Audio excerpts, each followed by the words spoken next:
Hello, एक study में आप सभी का स्वागत है। तो आज इस वीडियो में हम अंडरस्टैंडिंग क्वाड्रिलेटरल्स का जो चैप्टर नंबर 3 है, इसकी एनसीईआरटी एक्सरसाइज 3.1 का सॉल्यूशन देखेंगे। और इससे पहले मैं आपको इस चैप्टर का इंट्रोडक्शन दे चुका हूं, उसमें मैं आपको इस चैप्टर का बेसिक सब कुछ बता चुका हूं। तो मैं उम्मीद करके चल रहा हूं कि आपने वो वीडियो देख ली है, आपको बेसिक सारे पता हैं। तो चलिए शुरुआत करते हैं 3.1।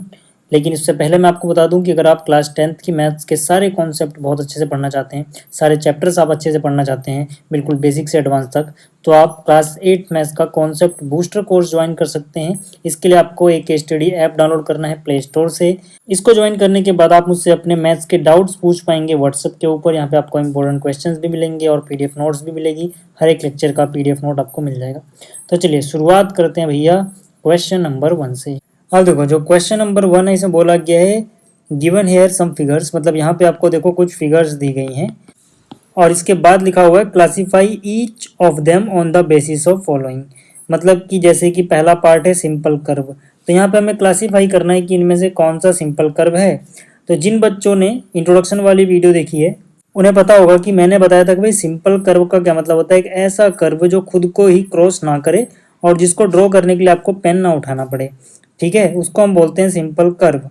ठीक, तो जैसे कि इस कर्व की बात करें हम, तो ये एक सिंपल कर्व है। इसको पूरा कंप्लीट करने के लिए कहीं भी पेन नहीं उठाना पड़ा, इसने खुद को ही क्रॉस नहीं किया, ठीक है।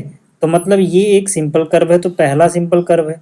इसी तरह से इसकी बात करें तो ये दूसरा भी सिंपल कर्व है, ठीक है। जबकि यहाँ आओगे तो जैसे ही आप ये कंप्लीट करोगे आपको पेन उठाना पड़ जाएगा, मतलब ये सिंपल कर्व नहीं है। यहाँ पे देखोगे इसने यहाँ पे क्रॉस कर दिया, यहाँ पे क्रॉस कर दिया, यहाँ पे क्रॉस कर दिया, ये भी सिंपल कर्व नहीं है। अच्छा, इसमें कई बच्चों को ना कन्फ्यूजन इसलिए रहती है क्योंकि कई किताब में स्टार को उन्होंने क्या बता रखा है, सिंपल कर्व बता रखा है। भैया देखो, वहाँ पे सिंपल कर्व स्टार को इसलिए बता रखा है क्योंकि वहाँ पे स्टार कुछ इस तरह से बना हुआ है, ठीक है ना। यहाँ पे स्टार कुछ इस तरह से बना हुआ है। जब ऐसे बना होगा तो ये क्रॉस नहीं कर रहा ना, तब तो ठीक है यार। लेकिन अगर स्टार को आप इस तरह से बनाओगे ना तो ये तो क्रॉस कर दे रहा है। तो सिर्फ स्टार बोलने से काम नहीं चलेगा, आपने स्टार किस तरह से बनाया है वो भी तो देखो। अगर इस तरह से बना है तो ये क्रॉस हो जा रहा है, सिंपल कर्व नहीं है। ये भी सिंपल कर्व नहीं है, ये सिंपल कर्व है, ये भी सिंपल कर्व है, ये भी सिंपल कर्व है, लेकिन ये सिंपल कर्व नहीं है। क्यों? क्योंकि अगर एक बार ये क्लोज हो गया फिर आपको ये पेन ऐसे उठाना पड़ जाएगा, है ना। तो ये सिंपल कर्व नहीं है, ठीक है ना, क्योंकि जैसे ही ये कंप्लीट होगा फिर आपको पेन उठाना पड़ जाएगा। अगर आप इस तरह से चलते हो तो भी एक लूप कंप्लीट हो गया। अगर कोई चीज़ यहाँ से क्लोज हो जाती है फिर उसमें एक्स्ट्रा कुछ लगता है तो वो भी सिंपल कर्व नहीं होता है, ठीक है। जैसे कि ये बिल्कुल ही क्लोज हो गया और फिर एक्स्ट्रा कुछ बना रहे हो तो नहीं होगा, ठीक है। तो ये सिंपल कर्व नहीं है। तो मतलब कि अपना पहला, दूसरा, पांचवा, छठा और सातवां ये सिंपल कर्व हैं। तो पहले का आंसर क्या हो जाएगा, first, second, fifth, six, seventh, ठीक है, ठीक है ये। अच्छा, सेकंड में क्या बोला गया, सिंपल क्लोज कर्व, मतलब जो सिंपल कर्व तो हो साथ में क्लोज हो। तो आप देखोगे ये क्लोज है, ये भी क्लोज है, ये भी क्लोज है, ये भी क्लोज है, ये भी क्लोज है। बाकियों को तो देखना ही नहीं है क्योंकि ये तो सिंपल कर्व ही नहीं है, तो हमने पहले से ही देख लिया ना। तो भैया इसी में से तो वो क्लोज वाले भी आएंगे, क्योंकि जो सिंपल कर्व होगा वही तो सिंपल क्लोज कर्व बन पाएगा, ठीक है। तो यहाँ पे आप देखोगे जो भी सिंपल कर्व हैं सारे के सारे क्लोज्ड ही हैं भैया, है ना। तो यहाँ पे ओपन तो है ही नहीं कोई, तो ये सब के सब इसमें भी आ जाएंगे।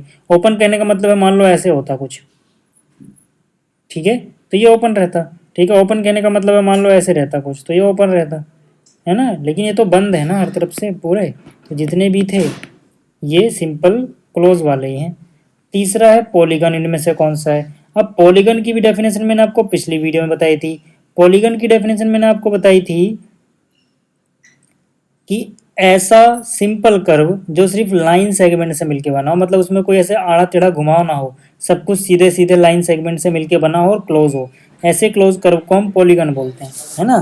तो जैसे कि ये देखो, सीधा लाइन सेगमेंट है, लाइन सेगमेंट है, लाइन सेगमेंट है, लाइन सेगमेंट है, लाइन सेगमेंट है, तो ये हो जाएगा, ठीक। इसी तरह से ये line segment, line segment, line segment, line segment, तो ये भी हो जाएगा। इसी तरह से देखो ये कैंसिल हो जाएगा क्योंकि इसमें घुमाव आ गया, ठीक है। पॉलीगन में कभी भी कोई भी साइड घुमाव ऐसे नहीं होगा, ठीक है। यहाँ पे देखो ये सीधा है, ये सीधा है, लेकिन यहाँ पे घुमाव आ गया, ये भी नहीं होगा। यहाँ पर ये स्ट्रेट लाइन का सेगमेंट है, ये भी लाइन का सेगमेंट है, यहाँ तक तो बात ठीक थी, लेकिन यहाँ घुमाव आ गया तो ये भी नहीं होगा। बाकी तो वैसे भी नहीं होंगे, ठीक है ना, क्योंकि सिंपल क्लोज कर्व ही पॉलीगन बनता है जब उसमें सभी लाइन सेगमेंट हो बस, ठीक है। तो यानी कि ये पॉलीगन है, ये भी पॉलीगन है, बस पहला और दूसरा। ठीक, तो यहाँ पे हम बोलेंगे फर्स्ट एंड सेकंड।